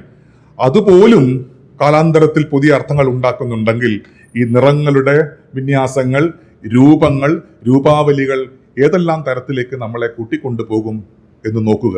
ചുരുക്കത്തിൽ ഈ വരഞ്ഞിരിക്കുന്നത് നമ്മളെ തന്നെയാണ് എന്നാണ്. കാലത്തെ വരയ്ക്കുന്നതിലൂടെ, സ്ഥലത്തെ വരയ്ക്കുന്നതിലൂടെ നാം നമ്മെ തന്നെ പ്രകാശിപ്പിക്കാൻ ശ്രമിക്കുകയാണ്. ഇങ്ങനെയൊക്കെയാണോ ചിത്രകാരന്മാർ അവരുടെ പെയിന്റിങ്ങിനെ കാണുന്നത്? എനിക്ക് അറിഞ്ഞുകൂടാ, അത് അറിയേണ്ട കാര്യവും ഇല്ല. ചിത്രം വരച്ചു കഴിഞ്ഞാൽ അവരിൽ നിന്ന് ചിത്രം മുറിഞ്ഞു ഒരു പ്രത്യേകമായ എൻറ്റിറ്റിയായി മാറിക്കഴിഞ്ഞു. അത് കാണുമ്പോൾ എനിക്ക് ഇങ്ങനെയൊക്കെ പറയാൻ തോന്നുന്നു, അത് ഞാൻ പറയുന്നു എന്നാണ്. എല്ലാ പാരായണങ്ങളും ഒരുപക്ഷെ അങ്ങനെയാണ്. ഖസാക്കിന്റെ ഇതിഹാസം പോലെ ഒരു കൃതി എഴുതപ്പെട്ട കാലത്ത് 1000 പേരിൽ താഴെ മാത്രം ആൾക്കാർ വായിച്ച കൃതിയാണെങ്കിൽ ഇന്ന് ക്ലാസ് മുറികളിലും ഒക്കെയായി ലക്ഷക്കണക്കിന് കോപ്പികൾ അച്ചടിക്കുകയും രവിയുടെ അയനത്തെക്കുറിച്ച് നമ്മൾ നിത്യേന സംസാരിച്ചു കൊണ്ടിരിക്കുകയും ചെയ്യുന്നു. കാലാതിവർത്തിയായി തീരുന്ന നോവൽ, കാലാതിവർത്തിയായി തീരുന്ന പെയിന്റിങ്ങുകൾ, കാലാതിവർത്തിയായി തീരുന്ന സിനിമകൾ, കാലാതിവർത്തിയായി തീരുന്ന നാടകങ്ങൾ. ഇങ്ങനെയാണ് കല നമ്മോട് ചെയ്യുന്നത് എന്തെന്ന് ചോദിച്ചാൽ ഇതൊക്കെ തന്നെയാണ്. ഭാവിയിലേക്കുള്ള ചില ഉപാദാനങ്ങളായി ഇവ പ്രവർത്തിക്കും. അത് വളരെ പ്രധാനപ്പെട്ട ആശയമാണ്. ഉത്തമമായ കല എന്നത് ഭാവിയിലേക്കുള്ള, ഫ്യൂച്ചറിലേക്കുള്ള നോട്ടമാണ്, പെർസ്പെക്റ്റീവ് ആണ് എന്ന് പറയാം. ഭൂതകാല അനുഭവങ്ങളാണ് വരയ്ക്കുന്നത് കേട്ടോ. ഒരാൾ വരയ്ക്കുമ്പോൾ ആ വരയുന്ന ആൾ, അല്ലെങ്കിൽ വരയ്ക്കുന്ന ആൾ, ചിത്രം വരയ്ക്കുന്ന ആൾ, പെയിന്റിങ് നടത്തുന്ന ആൾ, അല്ലെങ്കിൽ ശില്പം കൊത്തുന്ന ആൾ, അല്ലെങ്കിൽ ഒരു വർക്ക് ഓഫ് ആർട്ട് ഉണ്ടാക്കുന്ന ആൾ, അയാൾക്ക് അതുവരെയുള്ള ബോധ്യങ്ങൾ വെച്ചിട്ടായിരിക്കും ചെയ്യുക. ആ അർത്ഥത്തിൽ ഭൂതകാലമാണ് അയാൾ പ്രവർത്തിക്കുന്നത്. പക്ഷേ ആ വരയ്ക്കുന്ന പ്രോസസ്സ് എന്ന് പറയുന്നൊരു സംഗതിയുണ്ട്. ആ പ്രോസസ്സ് നടക്കുന്നത് വർത്തമാന കാലത്തിലാണ്. ആ പ്രോസസ്സിങ്, വരയുടെ പ്രോസസ്സ് എന്നുള്ളത് വളരെ പ്രധാനമാണ്. ഒരു പ്രോസസ്സ് കഴിഞ്ഞ വസ്തുവാണ് ഇതെങ്കിലും പ്രോസസ്സ് തുടരുന്ന വസ്തു കൂടിയാണ് കലാവസ്തുക്കൾ. ഇത് പുതിയ കലയെ സംബന്ധിച്ച, പ്രത്യേകിച്ച് ഫൈൻ ആർട്ടിനെ സംബന്ധിച്ച ഒരു പുതിയ ആശയലോകമാണ്. നമ്മൾ പറയുന്ന ചിത്രകലാ നിരൂപകർക്ക് പറയുന്ന പുതിയ ആശയങ്ങളിൽ ഒന്നാണ്, പ്രത്യേകിച്ച് പോസ്റ്റ് മോഡേൺ നിരൂപകർ പറയുന്ന പുതിയ ആശയങ്ങളിൽ ഒന്നാണ് വരയ്ക്കപ്പെടുക എന്ന് പറയുന്ന ഒരു പ്രോസസ്സ് അവസാനിക്കാതെ പെയിന്റിങ്ങിനകത്ത് ഇങ്ങനെ നിലീനമായിരിക്കുന്നു. പ്രോസസ്സ് തുടരുകയാണ്. കൊണ്ട് വർത്തമാനകാലം തുടരുന്ന കലാസൃഷ്ടികളാണ് ഇത്തരം പെയിന്റിങ്ങുകൾ എന്ന് പറയാം. അത് എന്തിനെന്ന് വെച്ചാൽ അത് ഭാവി കാലത്തേക്കുള്ള ചില നോട്ടങ്ങളെ സമ്മാനിക്കുന്നു. ഭാവി കാലത്തേക്കുള്ള ചില ചൂണ്ടുപലകയായി, ഭാവി കാലത്തേക്കുള്ള ചുട്ടെഴുത്തുകളായി ഇത്തരം പെയിന്റിങ്ങുകൾ പ്രവർത്തിക്കുന്നു. അപ്പോൾ ചുരുക്കത്തിൽ ചിത്രകല പോലെയുള്ള വർക്ക് ഓഫ് ആർട്ടുകൾ ഭൂത, വർത്തമാന, ഭാവി കാലങ്ങളുടെ ഒരു സമന്വയമാണ് എന്ന് പറയാം. ആ അർത്ഥത്തിലും അത് സമ്പൂർണമായി ടെമ്പറൽ ആണ്. അത് 3 കാലങ്ങളെയും ചേർത്ത് വെക്കുന്ന ഒരു അനുഭവമായി മാറുന്നു. അനുഭവം എന്ന് പറയുന്നത് നിസ്സാരപ്പെട്ട കാര്യമല്ല കേട്ടോ. അനുഭവത്തിലാണ് നമ്മൾ നിൽക്കുന്നത്. ഈ സംസ്കാരത്തെക്കുറിച്ചൊക്കെയുള്ള പഠനങ്ങളിൽ നമ്മൾ എപ്പോഴും പറഞ്ഞ കാര്യമുണ്ട്. ഒരു കാലത്ത് എന്താണ് culture, what is mean by culture എന്നൊക്കെ ചോദിക്കുമ്പോൾ ഉത്തരം പറഞ്ഞ രീതിയിലല്ല നമ്മളിന്ന് ഉത്തരം പറയുന്നത്. നമ്മളിന്ന് പറയും അനുഭവങ്ങളുടെ കൂട്ടത്തിന്റെ പേരാണ് സംസ്കാരം എന്നാണ്. അനുഭവങ്ങളുടെ കൂട്ടത്തിന്റെ പേരാണ് സംസ്കാരം എന്നാണ്. ഈ റൈമണ്ട് വില്യംസിനെ പോലെ ഒരു പണ്ഡിതൻ പറയും, സ്ട്രക്ചർ ഓഫ് ഫീലിംഗ് എന്നൊരു വാക്ക് പറയും. അനുഭൂതി ഘടന എന്നാണ്, അനുഭൂതികളുടെ ഘടന. ഈ അനുഭൂതി ഘടനയുടെ പേരാണ് ഒറ്റ വാക്കിൽ സംസ്കാരം എന്നത്. അത്തരം അനുഭൂതി ഘടന സൃഷ്ടിക്കുന്നതിൽ നമ്മുടെ പെയിന്റിങ്ങുകൾ വഹിക്കുന്ന പങ്ക് നിസ്സാരം അല്ല. പക്ഷെ നമ്മൾ അങ്ങനെ നോക്കിക്കാണാറില്ല. നമ്മുടെ കാലത്തെ മാറ്റിയെടുക്കുന്നതിൽ, നമ്മുടെ സ്ഥലത്തെ പുതുക്കുന്നതിൽ നമ്മൾ മറ്റു പല ബലവിശേഷങ്ങളെയും കുറിച്ച് പറയും. ഇപ്പൊ നവോത്ഥാനാനന്തരം വരുന്ന കേരളത്തിന്റെ പരിണാമം നോക്കുമ്പോൾ അതിൽ നാടകം വഹിച്ച പങ്കിനെ കുറിച്ച് പറയും, സാംബശിവൻ വഹിച്ച പങ്കിനെ കുറിച്ച് പറയും, അല്ലെങ്കിൽ ചില സാഹിത്യകൃതികൾ വഹിച്ച പങ്കിനെ കുറിച്ച് പറയും. പക്ഷെ നമ്മൾ അവിടെ ഉപോത്ബലകമായി പെയിന്റിംഗ് അടക്കമുള്ള കലാരൂപങ്ങളെ അങ്ങനെ ചേർത്ത് വെക്കാറില്ല. അതൊരു പക്ഷേ കേരളത്തിലെ കലാനിരൂപണത്തിലെ ഒരു തരക്കേടായിട്ട് എനിക്ക് തോന്നിയിട്ടുണ്ട്. കേരളം കലാനിരൂപണത്തിലെ ഹിസ്റ്ററി ഓഫ് ആർട്ട് എന്ന് പറയുന്ന സംഗതിയിൽ ആർട്ട് ഹിസ്റ്ററിക്കകത്തെ ഒരു തരക്കേടാണെന്ന് തോന്നിയിട്ടുണ്ട്. നമ്മൾ കേരളത്തിന്റെ പരിണാമത്തെ അടയാളപ്പെടുത്തുമ്പോൾ ഇപ്പൊ നവോത്ഥാനം മുതൽ ഇങ്ങോട്ട് വരുന്ന ആധുനിക കേരള രൂപീകരണം, പൊതുമണ്ഡല രൂപീകരണം, പിന്നീട് പറയുന്ന 1ാം മന്ത്രിസഭ, അതിനുശേഷം വരുന്ന ഒരു പുതിയ കേരളം, നവകേരളം, ഇതിനെയൊക്കെ സൃഷ്ടിക്കുന്നതിൽ മറ്റു ചില ബിംബമാലികകളാണ് നമ്മൾ വെക്കുന്നത്. ചില രാഷ്ട്രീയ പ്രസ്ഥാനങ്ങൾ, അതേപോലെ തന്നെ ചില വ്യക്തികളുടെ മൂവ്മെന്റുകൾ, ഇങ്ങനെ പറഞ്ഞു പോവുകയാണ് ചെയ്യുന്നത്. മറ്റു കലകളെക്കുറിച്ചും നമ്മൾ പറയാറുണ്ട്. നാടകമടക്കമുള്ള കലകളെക്കുറിച്ച് പറയാറുണ്ട്. സിനിമയടക്കമുള്ള കല എങ്ങനെയാണ് കേരള സമൂഹത്തെ മാറ്റിത്തീർത്തത് എന്ന് പറയാറുണ്ട്. പക്ഷെ നമ്മുടെ പെയിന്റിങ്ങുകൾ അതിനകത്ത് വഹിച്ച പങ്കിനെ കുറിച്ച് നമ്മൾ പൊതുവെ പറയാറില്ല. അപ്പൊ എനിക്ക് തോന്നിയ ഒരു കാര്യം, കേരളത്തിനകത്ത്, എനിക്ക് ഇത്തരം സ്പേസിലല്ല ഇത് പറയാൻ പറ്റുള്ളൂ, കൊണ്ട് പറയുകയാണ്, കേരളത്തിനകത്ത് ചിത്രകലാ നിരൂപണം എന്ന് പറയുന്നത് ഏറ്റവും ബാലാരിഷ്ടതയിലാണ് നിൽക്കുന്നത് എന്ന് തോന്നുന്നു. ചെയ്യുന്നവരൊക്കെ വൃത്തിയായിട്ട് ചെയ്യുന്നുണ്ട് കേട്ടോ. ഇപ്പൊ കവിതാ ബാലകൃഷ്ണനെ മറന്നുകൊണ്ടല്ല, വിജയകുമാർ മേനോനെ മറന്നുകൊണ്ടല്ല പറയുന്നത്. പക്ഷേ കലാനിരൂപണം എന്ന് പറയുന്നത് വലിയ ഒരു ഡിസ്കോഴ്സായി വരേണ്ടതുണ്ട് എന്ന് തോന്നുന്നുണ്ട്. എന്ന് വെച്ചാൽ ഇന്നൊരു കുഞ്ഞ് സിനിമ കണ്ടാലും, സിനിമ കാണുന്നതിന് മുമ്പ് നമ്മൾ 2 കുറിപ്പ് എഴുതിയിട്ടാണ് സിനിമ കാണാൻ കയറുന്നത്. സിനിമാ നിരൂപണത്തിന്റെ ഒരു ചെറിയ ധാരയാണ് കേട്ടോ. ഇന്റർവെൽ വരെ കണ്ടിട്ട് പുറത്തിറങ്ങിയിട്ട് ആ സിനിമയെക്കുറിച്ച് 10 കമന്റ് ഒപ്പം തന്നെ നമ്മൾ ഫേസ്ബുക്കിൽ പോസ്റ്റ് ചെയ്യും. സീരിയസ് ആയിട്ടുള്ള സിനിമാ നിരൂപണം അല്ലെങ്കിലും അതിനെക്കുറിച്ച് വർത്തമാനം പറയുന്നു എന്നത് വളരെ പ്രധാനപ്പെട്ട കാര്യമാണ്. സിനിമ കഴിഞ്ഞാലോ ദീർഘമായിട്ടുള്ള കമന്റുകളും ഒക്കെ എഴുതും. അശ്വന്ത് ഗോക്കിനെ പോലെയുള്ള ആൾ ഒരു വീഡിയോ തന്നെ ചെയ്യും. ഉണ്ണിയെ പോലെ ഒരു വ്ളോഗർ ദീർഘമായി സംസാരിക്കും. GP രാമചന്ദ്രനെ പോലെയോ അല്ലെങ്കിൽ വെങ്കടേശ്വരനെ പോലെയോ ഞാനും ഒക്കെ അല്പം എഴുതുന്ന ആളാണ്. നമ്മളും ഒക്കെ ഇങ്ങനെ ദീർഘമായി ആ സിനിമയെക്കുറിച്ച് ഇങ്ങനെ കീറി മുറിച്ച് പറയും. പക്ഷെ ചിത്രകലയെ സംബന്ധിച്ച് നമ്മൾ എത്ര പേർ സംസാരിക്കുന്നുണ്ട്, എത്ര പേർ എഴുതുന്നുണ്ട് എന്നുള്ള ചോദ്യം വളരെ പ്രധാനപ്പെട്ട ചോദ്യമാണ്. എപ്പോഴും ഒരു കലാവസ്തു, ആ കലാവസ്തുവിന്റെ അസ്തിത്വം, കലാവസ്തുവിന്റെ എൻറ്റിറ്റി എന്ന് പറയുന്നത് അതിനെക്കുറിച്ചുള്ള ചർച്ചകൾ കൂടി ചേരുമ്പോഴാണ്. ഇപ്പൊ നോവൽ എന്ന് പറഞ്ഞാൽ നോവൽ നിരൂപണം കൂടി ചേരുന്നതാണ് നോവൽ. നമ്മൾ സാധാരണ KGSന്റെ കവിതയിൽ പറയുന്നത് പോലെ കണ്ടാണ് കടലിത്ര വലുതായത്. കടലിനെ കുറിച്ച് പറഞ്ഞുമാണ് കടൽ ഇത്ര വലുതായത്. കടൽ സ്വയം വലുതായതല്ല. അതിനെക്കുറിച്ചുള്ള പറച്ചിലുകൾ, നറേറ്റീവുകൾ, അതിനോടുള്ള സംവാദ ബുദ്ധികൾ, ഇതെല്ലാം ചേർന്നിട്ടാണ് കടൽ വലിയ നിത്യവിസ്മയ സാന്ദ്രമായി നമ്മുടെ മുമ്പിൽ നിൽക്കുന്നത്. എല്ലാം അങ്ങനെയാണ്. പക്ഷെ കേരളത്തിനകത്തെ ഈ കലയെ സംബന്ധിച്ചുള്ള ചർച്ചകൾ അതൊക്കെ തന്നെ ഒരു കോഫി ഷോപ്പിനകത്തുള്ള വർത്തമാനങ്ങളായി ചുരുങ്ങി പോവുകയാണ് ചെയ്യുന്നത്. ഞാൻ പറഞ്ഞത് ഇത്തരം ഗാലറി സ്പേസിൽ നടക്കുന്ന കാഴ്ചകൾ മാത്രമല്ല, അതിനെക്കുറിച്ചുള്ള വർത്തമാനങ്ങളും അതിനെക്കുറിച്ചുള്ള ദൈക്ഷണികമായ എഴുത്തും വരേണ്ടതുണ്ട്. കലയെക്കുറിച്ച് നമുക്ക് സംസാരിക്കേണ്ടതുണ്ട്. അതിനാവശ്യമായ ടൂളുകൾ നമ്മൾ വികസിപ്പിച്ചെടുക്കേണ്ടതായി ഉണ്ട്. പ്രത്യേകിച്ച് തദ്ദേശീയമായ വിഷയങ്ങൾ പറയുമ്പോൾ, ഇപ്പോൾ എക്സ്പ്രഷനിസം പോലെ ഇംപ്രഷനിസം പോലെയുള്ള പെയിന്റിങ്ങുകളെ കുറിച്ച് പറയുമ്പോൾ അതിൻ്റെ ചില മൊഡാലിറ്റികൾ നമുക്ക് ഫ്രഞ്ചിൽ നിന്ന് ഫ്രാൻസിൽ നിന്ന് ലഭ്യമായിട്ടുണ്ട്. അത്തരം പെയിന്റിങ്ങുകളെ വായിക്കാനുള്ള ഉപാദാനങ്ങളും തിയറികളും പാശ്ചാത്യ ലോകത്ത് നിന്ന് നമ്മൾ ഇറക്കുമതി ചെയ്യപ്പെട്ടിട്ടുണ്ട്. പക്ഷെ തദ്ദേശീയമായ കാര്യങ്ങളെക്കുറിച്ച് പറയാൻ നമ്മൾ മാത്രമേ ഉള്ളൂ, അല്ലേ? ഇപ്പൊ കേരളത്തിന്റെ പഴയൊരു പ്രാക്ടീസിനെ കുറിച്ചാണ് ഈ പറയുന്നത്.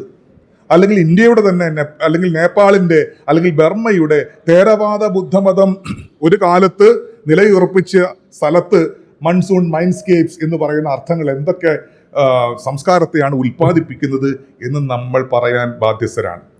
നിത്യാനന്ദൊക്കെ കുറച്ച് മട്ടിൽ ചെറിയ ഒരു ബ്രോഷറിനകത്ത് ഒരു ചെറിയ ഒരു കുറിപ്പ് എഴുതുന്നു എന്നതിനപ്പുറത്ത് കാഴ്ചക്കാരായി വരുന്ന കാണികൾ കൂടി ഉണ്ടാക്കുന്നതാണ് കല. അങ്ങനെയാണ് കാണിയെ ഉണ്ടാക്കുന്നത് കണിയാണ്. ഇതെല്ലാം കണികളാണെന്ന് വെക്കുക. ഈ കണിയാണ് കാണിയെ ഉണ്ടാക്കുന്നത്, ഈ കാണി കൂടിയാണ് കണിയെയും ഉണ്ടാക്കുന്നത്. ഇതിനകത്ത് റെസിപ്രോക്കാലിറ്റി ഉണ്ട്. അങ്ങനെയാണ്. ഇപ്പൊ ഷീലാ മാഡത്തിന്റെ ഒരു പെയിന്റിങ് ഷീലാ മാഡം ഉണ്ടാക്കിയതാണെങ്കിലും ഷീലാ മാഡം നമ്മളത് കാണുക വഴിയാണ് ആ കണിക്ക് ഒരു ഓണ്ടോളജി ഉണ്ടായിത്തീരുക. അപ്പൊ അജയ് ശേഖർ വരച്ച ചിത്രം, പ്രസാദിന്റെ ചിത്രം, പേരറിയാത്ത ഒരുപാട് ആർട്ടിസ്റ്റുകൾ ഇരിപ്പുണ്ട്. നിങ്ങളുടെയൊക്കെ ചിത്രങ്ങളെ ഒരു കണിയായി, ഒരു വിഷ്വലായി നമ്മൾ കാണുമ്പോൾ ആ വിഷ്വലിന് ഒരു വിഷ്വാലിറ്റി ലഭിക്കുന്നത്, അതിനൊരു വിഷ്വൽ പ്രോസസ്സ് ലഭിക്കുന്നത് എൻ്റെ കണ്ണിൽ കൂടിയാണ്. അതിനെ ക്രിട്ടിക്ക് ചെയ്യാൻ വെച്ചാൽ അർത്ഥം വിമർശിക്കുക എന്നല്ല, അതിലെ ഓരോ ബിംബങ്ങളെയും അഴിച്ചെടുത്ത് സംസാരിക്കാനുള്ള ഒരുതരം കലയുടെ ഭാഷ നമ്മൾ വികസിപ്പിച്ചുകൊണ്ടിരിക്കുന്നു. നമ്മൾ ഒരു ഫോട്ടോ എടുക്കാനുള്ള ബാക്ക്ഗ്രൗണ്ടായിട്ട് മാത്രമാണ് ഗാലറി സ്പേസുകളെ പൊതുവെ കാണുക. അങ്ങനെയാണല്ലോ, ഗാലറി സ്പേസുകളെ പൊതുവെ നമുക്കൊരു ചിത്രം എടുക്കാനുള്ള ബാക്ക്ഗ്രൗണ്ട് എന്ന നിലയിലാണ് ഇപ്പോഴും പൊതുമലയാളി, അല്ലാത്തവരുണ്ട് കേട്ടോ, പൊതുമലയാളി കാണുന്നത് നമുക്കുള്ളൊരു ബാക്ക്ഗ്രൗണ്ട് എന്നാണ്. പഴയ കാലത്തും അങ്ങനെയായിരുന്നു. പ്രകൃതിയെ നമ്മൾ കാണാൻ പോകുന്നത് എവിടെയാണ്? ഇടുക്കിയിലാണ് പ്രകൃതി എന്ന് നമ്മൾ ധരിച്ചിട്ടുണ്ട്. അങ്ങനെയാണല്ലോ. ടൂറിസത്തിന്റെ ഒരു കള്ളക്കളിയാണ് കേട്ടോ അത്. കാരണം നമ്മൾ ടൂർ പോകുന്നത് എങ്ങോട്ടാണെന്ന് ചോദിച്ചാൽ ഹൈറേഞ്ചിലേക്ക് ടൂർ പോകുന്നു, ഹൈറേഞ്ചിൽ പോകുന്നു. എന്നിട്ട് ഹൈറേഞ്ചിൽ പോയിട്ട് മലമടക്കുകളുടെ മുമ്പിൽ നിന്ന് ചിത്രം എടുക്കുന്നു. അപ്പോൾ നിങ്ങൾ ധരിക്കുന്നത് എന്തെന്ന് വെച്ചാൽ പ്രകൃതി എനിക്കൊരു പരഭാഗം ആണ്, പ്രകൃതി ബാക്ക്ഗ്രൗണ്ടും നിങ്ങൾ ഫോർഗ്രൗണ്ടുമാണെന്നാണ്. സത്യത്തിൽ ഇതൊരു മുതലാളിത്തം ഉണ്ടാക്കുന്ന ഒരു ഉദ്ദേശ്യമാണ്. കാരണം നിങ്ങളാണ് പ്രധാനം, മനുഷ്യനാണ് പ്രധാനം എന്നും ബാക്ക്ഗ്രൗണ്ട് എന്ന് പറയുന്നത് നിങ്ങൾക്ക് വശംവദ ആകാനുള്ള വളരെ പാസീവായ ഒരു സംഗതിയാണ് എന്നുമാണ്. ഇതിനെ തിരിച്ചിടുകയായിരുന്നു ബുദ്ധിസം വസയിലൂടെ എന്നാണ് ഞാൻ പറയാൻ വന്നത്. പുതിയ കാലത്തോടുള്ളൊരു സമരമുഖം കൂടിയാണ് ഈ പറയുന്ന പെയിന്റിങ്ങിലൊക്കെ നിലീനമായിരിക്കുന്നത്. എന്ന് വെച്ചാൽ പ്രകൃതി എന്ന് പറയുന്നത് മനുഷ്യന്റെ തുടർച്ചയാണ്. പ്രകൃതി എന്ന് പറയുന്നത് എനിക്ക് പുറത്തല്ല. നമ്മൾ അങ്ങനെയാണല്ലോ ആധുനിക കാലത്ത് നമ്മൾ പറയുന്നത് പ്രകൃതി എനിക്ക് പുറത്താണ് എന്നാണ്. ഞാൻ പ്രകൃതിയുടെ ഭാഗമല്ല, അതുകൊണ്ട് ഞാൻ അതിന് ഫ്രണ്ടിൽ പോയി ഫോട്ടോ എടുക്കും. കാരണം നിങ്ങൾ വേറൊരാളാണ്. ഹ്യൂമൻ ബീയിങ് എന്ന് പറയുന്നത്, ഒരു മോഡേൺ ഹ്യൂമൻ ബീയിങ് എന്ന് പറയുന്നത് വേറൊരാളാണ്. നിങ്ങൾക്ക് ബാക്കിൽ ഇങ്ങനെ നിവർന്നു കിടക്കുന്ന ഒരു പശ്ചാത്തലം മാത്രമാണ് പ്രകൃതി എന്നത്. പക്ഷെ പുതിയ ഭാഷ്യവും പഴയ ഭാഷ്യവും അങ്ങനെയല്ല. നിങ്ങൾ പ്രകൃതിയുടെ തുടർച്ചയാണ്, ആ കണ്ണിയിലെ ഒരാൾ മാത്രമാണ് എന്നാണ്. ഈ ഒരു ബോധം ഈ പഴയ ബുദ്ധിസ്റ്റ് ആചാരത്തിന്റെ പിന്നിലുണ്ട്, ഈ വസയിൽ ഉണ്ട്. ആ വസയെ നമ്മൾ ആഘോഷിക്കുക വഴി നമ്മൾ ഒരു പുതിയ എക്കോളജിക്കൽ പെർസ്പെക്റ്റീവിനെ പുനരുൽപ്പാദിപ്പിക്കാൻ ശ്രമിക്കുകയാണെന്ന് എനിക്ക് തോന്നുന്നു. അങ്ങനെയൊക്കെയുള്ള രാഷ്ട്രീയ മൂല്യങ്ങൾ ഇന്നത്തെ ഈ പറയുന്ന പെയിന്റിംഗ് എക്സിബിഷന് ഉണ്ട്. അത് വേറെ തരത്തിലുള്ള ഒരു തിരിച്ചുപിടിക്കൽ ആണ്. തിരിച്ചുപിടിക്കൽ എന്ന് പറയുന്ന വാക്കൊക്കെ കുഴപ്പം പിടിച്ച കാലത്താണ് നമ്മൾ ജീവിക്കുന്നത്. കാരണം പലരും പഴയ തിരിച്ചുപിടിക്കാൻ ശ്രമിക്കുന്നുണ്ട്. രാഷ്ട്രീയത്തിന്റെ വക്താക്കൾ തിരിച്ചുപിടിക്കാൻ ശ്രമിക്കുന്നു, ഫാഷിസത്തിന്റെ വക്താക്കൾ പഴയ കാലത്തെ തിരിച്ചുപിടിക്കാൻ ശ്രമിക്കുന്നു. ആ തിരിച്ചുപിടിക്കൽ അല്ല ഇത് കേട്ടോ. ആ തിരിച്ചുപിടിക്കൽ അത് കൾച്ചറൽ നാഷണലിസത്തിന്റെ തിരിച്ചുപിടിക്കലാണെങ്കിൽ ഇത് കൾച്ചറിന്റെ തന്നെ തിരിച്ചുപിടിക്കൽ ആണ്. ഇത് പ്രകൃതിയെ നമ്മൾ അറിയാനുള്ള ഒരു ശ്രമത്തിന്റെ ഭാഗമാണ്. അപ്പോൾ അതിനെ നമ്മൾ ഒരു വാഴ്ത്തായി നമ്മൾ കാണുന്നു, നമ്മുടെ വാഴ്വായി തന്നെ കാണുന്നു. വാഴ്വിൻ്റെ ഒരു ലാക്ഷണിക യുക്തികളായിട്ടാണ് ഈ 21 പേരുടെ പെയിന്റിങ്ങുകളെ ഞാൻ കാണുന്നത്. ഈ നിലകളിൽ രാഷ്ട്രീയമായും സാമൂഹ്യമായും ചരിത്രപരമായും കൊണ്ടാടുകയല്ല കണ്ടാടാൻ നമുക്ക് കഴിയുമോ എന്നുള്ള ചോദ്യം പ്രധാനപ്പെട്ട ചോദ്യമാണ്. അതുകൊണ്ട് പെയിന്റിങ്ങുകൾ കാണാനുള്ള കാണിയായി തീരുക എന്നതും വളരെ പ്രധാനമാണ്. കാണിയായി തീരാൻ ചില തയ്യാറെടുപ്പുകൾ ആവശ്യമാണ്. വെറുതെ നിൽക്കുന്ന ഒരാൾ വെറും കാണിയല്ല. പെയിന്റിങ്ങുകൾ കാണാനുള്ള ഒരു കാഴ്ചശീലം നമ്മൾ ഉണ്ടാക്കിയെടുക്കേണ്ടിയിരിക്കുന്നു. അത്തരത്തിലുള്ള ഒരു സ്കൂളിങ്ങും ഒരുപക്ഷെ നമുക്ക് ആവശ്യമാണ്. ചെറുതാണെങ്കിലും ചെറിയ കൂട്ടമാണെങ്കിലും അതിലേക്കുള്ള ചില നോട്ടങ്ങളാണിത് എന്ന് ഞാൻ മനസ്സിലാക്കുന്നു. പഴയതിനേക്കാൾ കൂടുതൽ ചിത്രകലാ സ്കൂളുകൾ ഇന്ന് കേരളത്തിൽ ഉണ്ട്, ചെറുതും വലുതുമായിട്ടുണ്ട്. പലയിടത്തും ക്രാഫ്റ്റാണ് പഠിപ്പിക്കുന്നതെങ്കിലും ചിത്രകലയുടെ വലിയ ഉദ്യമങ്ങളിലേക്ക് പോകാനുള്ള കരിക്കുലം പല യൂണിവേഴ്സിറ്റികളും വികസിപ്പിച്ചിട്ടുണ്ട്. അത് വലിയ കാര്യം തന്നെ. പക്ഷേ നമ്മുടെ പൊതുജനത്തിനകത്ത്, ഒരു പബ്ലിക്കിനകത്ത് ഇപ്പോഴും ചിത്രകലാ പാരായണം എന്ന് പറയുന്നത് അതിൻ്റെ ശൈശവദശയിലാണ് എന്നാണ് ഞാൻ പറയാൻ ശ്രമിക്കുന്നത്. അതിനെ കൂടി അഡ്രസ്സ് ചെയ്തുകൊണ്ട് വേണം ഇൻഡസിൻ്റെ ഭാവി പ്രവർത്തനങ്ങൾ പോകാൻ എന്ന് മാത്രം പറഞ്ഞുകൊണ്ട് എനിക്ക് അത് അനുവദിച്ച സമയം ഏതാണ്ട് കഴിഞ്ഞിരിക്കുന്നു. ഇങ്ങനെ നിരവധി കാര്യങ്ങൾ പറഞ്ഞുകൊണ്ടേയിരിക്കാം, ഒരു പെയിന്റിങ്ങിനെ എടുത്ത് നമുക്ക് പറഞ്ഞുകൊണ്ടേയിരിക്കാം. പക്ഷെ അതിനുള്ളൊരു സദസ്സല്ല എന്നതുകൊണ്ടാണ് ജനറലി ഇത്തരം കാര്യങ്ങൾ പറഞ്ഞത്. എന്തായാലും ഈ സായനവേളയിൽ നിങ്ങളെ കാണാൻ കഴിഞ്ഞതിൽ, നിങ്ങളോട് സംസാരിക്കാൻ കഴിഞ്ഞതിലുള്ള സന്തോഷം പങ്കുവെക്കുന്നു. ഈ പറഞ്ഞതൊന്നുമായിട്ട് നിങ്ങൾ ബന്ധപ്പെടുത്താതെയും നിങ്ങൾക്ക് ഈ പെയിന്റിങ്ങുകളെ കാണാം. കാരണം അവയ്ക്ക് അതിൻ്റെതായ സ്വതന്ത്ര അസ്തിത്വമുണ്ട്. അങ്ങനെ ഈ കണികളെ കാണാനുള്ള നല്ല കാണികളായി നിങ്ങൾ മാറട്ടെ എന്ന് ആശംസിച്ചുകൊണ്ട് നിർത്തുന്നു. നമസ്കാരം.